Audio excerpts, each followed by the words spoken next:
Ça y est, c'est officiel, la telenovela événement Avenida Brasil débarque dès ce lundi sur vos écrans. Enfin, moi ça fait des mois que j'attendais. Après le Brésil, c'est la planète tout entière qui se passionne pour cette telenovela qui a pulvérisé tous les records d'audience au pays de la samba.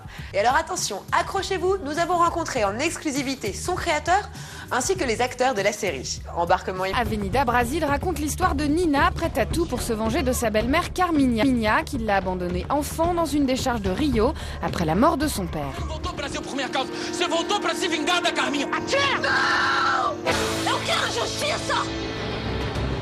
Avenida Brasil a battu tous les records d'audience au Brésil depuis la création de la télévision dans le pays.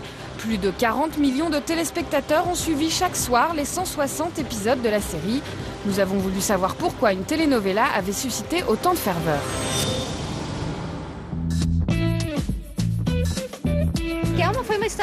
Dans Avenida Brasil, il y a tout ce qu'on aime voir. Des trahisons, des histoires d'amour, du football, la simplicité de la vie des Brésiliens. Je pense que c'est pour tout ça que les gens ont adoré. L'histoire était passionnante, très concernante. J'adore toutes les telenovelas, mais j'ai vraiment préféré Avenida Brasil. Pour moi, c'est la meilleure de toutes. Moi, ça m'avait choqué parce que je venais d'arriver et ils montraient au journal télévisé les rues de São Paulo au moment de la diffusion du dernier épisode et c'était vide en fait. Filmé en hélicoptère, il n'y avait personne dans les rues alors que c'est toujours embouteillé. Tout un pays paralysé lors de la diffusion du dernier épisode d'Avenida Brasil. La présidente de la République qui reporte un important sommet international pour ne pas le rater. Mais qui est donc responsable de tout ça? Eh bien c'est lui, João Emanuel Carneiro. Il nous a reçus chez lui à Rio. Si l'on regarde les telenovelas au Brésil avant Avenida Brasil, l'idée principale était que les pauvres, les classes les plus défavorisées, regardaient la vie des plus riches. Avec Avenida Brasil, j'ai un peu inversé la tendance, en ajoutant à l'intrigue principale des personnages qui ne font pas partie des classes aisées. Je pense qu'aujourd'hui, les téléspectateurs préfèrent voir le reflet de leur quotidien, plutôt que d'être plongés dans une réalité qui n'est pas la leur. Résultat, blanc, noir, indien, riche et pauvre, tout le monde a suivi les aventures palpitantes de Nina, Carminha, Typhon et les autres. Et c'est João en personne qui a choisi les acteurs principaux pour interpréter les personnages qu'il a imaginés. Au Brésil, les auteurs de telenovelas sont un peu comme les producteurs de séries nord-américaines. On a donc le pouvoir de choisir les acteurs et d'intervenir sur certaines choses. Dans Avenida Brasil, il y a une actrice qui a été au-delà de ce que j'avais imaginé. C'est Adriana Esteves. Elle joue le rôle de Carminha, qui est le personnage central de la série. Je crois que vous feriez mieux de rester ici. Si vous y allez, Jorginho sera très en colère contre vous. Il saura que vous l'avez suivi et il va vous haïr pour le restant de ses jours. Elle va le regretter. T'inquiète pas, je sais très bien ce que je vais faire. Dans ce cas, je viens avec vous. Non, hors de question, j'y vais toute seule. Oui, j'y vais toute seule. Nous nous sommes donc rendus à 30 km de chez João Emanuel pour rencontrer la célèbre Adriana Esteves.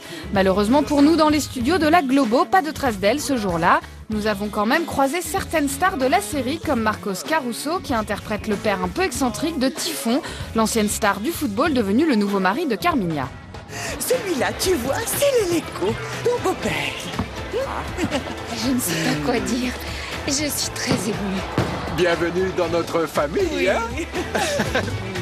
Et l'acteur ne tarit pas d'éloges sur celui qui a imaginé toute cette histoire aux multiples rebondissements.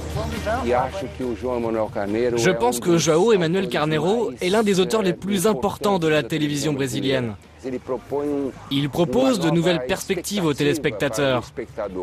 Il travaille sur les différences qui existent au fond de nous. Personne n'est bon, personne n'est mauvais totalement. Il n'existe pas de manichéisme. Et généralement, les telenovelas sont manichéennes. Et puis, il travaille avec peu de personnages. Dans Avenida Brasil, nous n'étions qu'une trentaine. Alors que normalement, dans les telenovelas brésiliennes, il y en a entre 80 et 100. Avec plein de petites histoires qui n'ont pas grand-chose à voir avec l'intrigue principale. Sans le savoir, le créateur d'Avenida Brasil a bouleversé la vie de millions de Brésiliens, à commencer par celle de ses acteurs, comme la comédienne Cacao qui joue le rôle de Zézé, une domestique au service de Carminha. Avant, je faisais du théâtre, je faisais quelques apparitions à la télévision, mais je n'étais pas connue. Avec Avenida Brasil, grâce à Dieu, j'ai réussi à montrer mon travail au monde entier. Et ça arrive en France, c'est merveilleux, les gens vont me connaître là-bas. Je suis la femme la plus heureuse, j'ai réalisé mon rêve le plus cher. Pourtant, Cacao ne devait rester que quelques épisodes, mais son personnage de Zézé, une domestique envieuse et rapporteuse, était tellement populaire qu'il est devenu récurrent. Marie-Antoinette avec ses petits secrets au téléphone? Laisse-moi, Zézé. Je découvrirai ce que tu caches, Nina. Si Zézé et la série ont connu un succès sans précédent, c'est avant tout pour leur proximité avec tous les téléspectateurs brésiliens. Je pense qu'Avenida Brasil parle la langue du peuple. Ça parle des plus pauvres, mais aussi des riches.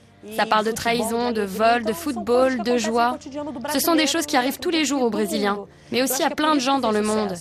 Tout ce qui se passe dans Avenida Brasil peut nous arriver un jour, ou nous est déjà arrivé. Comme la descente aux enfers, c'est ce qui est arrivé au personnage de Nilo qui vit dans une décharge de Rio. C'est lui qui recueille la petite Rita le jour où elle est abandonnée par Carminha. T'es devenu fou! Dégage! Non! Sors de ma vie! Fais attention! Je te tends la main!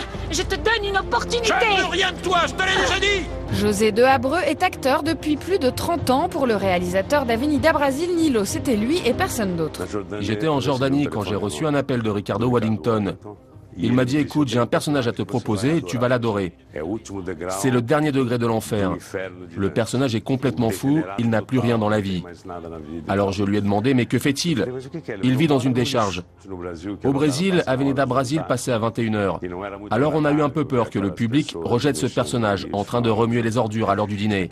Mais l'impact a été tellement fort que cette décharge est devenue un endroit incontournable de la série. Avec Avenida Brasil, une révolution audiovisuelle est en marche au Brésil, à l'image de sa société en perpétuelle évolution. Ricardo Waddington, le réalisateur, a voulu retranscrire le Brésil de Lula à l'écran. Qu'Avenida Brasil reflète le nouveau Brésil. Un Brésil qui a commencé en 2000 et qui a connu un formidable développement économique grâce au gouvernement de Lula. Et le symbole de tout ça, c'est Typhon, l'ancien footballeur devenu très riche qui continue à retourner dans la favela où il a grandi. Car il ne veut pas perdre contact avec ses racines, avec son individualité là-bas dans son quartier. Je pense que João Emmanuel a très bien perçu ce changement dans notre société, alors que nous autres, nous n'étions pas conscients de tout ça avant Avenida Brasil. Il va habiter avec nous. Ça va, patate? Est-ce que t'as faim? Dis quelque chose. Non, c'est pas nécessaire. T'aimes le football? Tu te défends avec un ballon? Et viens avec moi. Avenida Brasil est une telenovela comme vous n'en avez encore jamais vu. Nul doute que vous serez conquis par cette incroyable série à ne surtout pas manquer dès lundi sur vos petits écrans.